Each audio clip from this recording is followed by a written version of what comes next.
वॾे वज़ीर मुराद अली शाह चयो आहे त बरसातनि सिंध खे तबाह करे छॾियो। वज़ीर आज़म खे सॼी सूरत हाल खां आगाह बि कयोसीं, पोइ बि खेसि कराची खां सवाइ सॼी सिंध नज़र नथी अचे। वज़ीर आज़म खे ख़त बि लिखियो पर उन जो जवाब न मिलियो।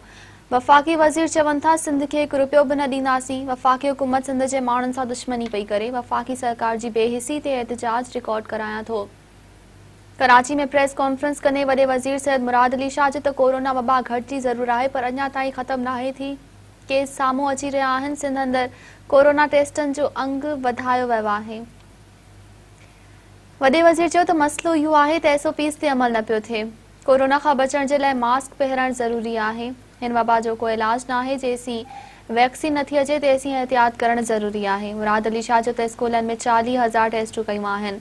28 सेप्टेम्बर ते जाइज़ो वठी स्कूल खोलण जो फ़ैसिलो कयो वेंदो। तालीमी इदारनि में SOPs ते अमल दरामद यकीनी बणायो वेंदो। हुन चयो त सिंध जो सेवरेज निज़ाम तमामु पुराणो आहे। वॾी बरसातनि सबबि इहो नाकारा थी वियो। कहिड़े नमूने नालनि ते कब्ज़ा थिया, इहे कमर्शलाइज़ थिया। बरसात बाद 48 कलाकनि अंदरि कराची मां पाणी निकाल करे छॾियो हो। वॾे वज़ीर चयो त बरसातनि सिंध जे ॻोठनि खे तबाह करे छॾियो आहे। वज़ीर आज़म कराची आयो त ॿेराड़ी वारनि इलाइक़नि खां आगाह कयो हो पर वज़ीर आज़म खे कराची खां सवाइ सिंध नज़र नथी अचे। मुराद अली शाह त बरसात जी सूरत हाल ते वज़ीर आज़म खे ख़त लिखियो पर जवाब न ॾिनो। वफ़ाक़ी हुकूमत जी बेहिसी ते एहतजाज रिकॉर्ड कराए थो।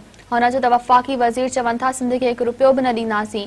वफ़ाक़ी हुकूमत सिंध जे माण्हुनि सां दुश्मनी करे रही आहे। 2011 जी ॿोॾि जीअं वफ़ाक़ी मुतासिरनि जी मदद करणु घुर्जे।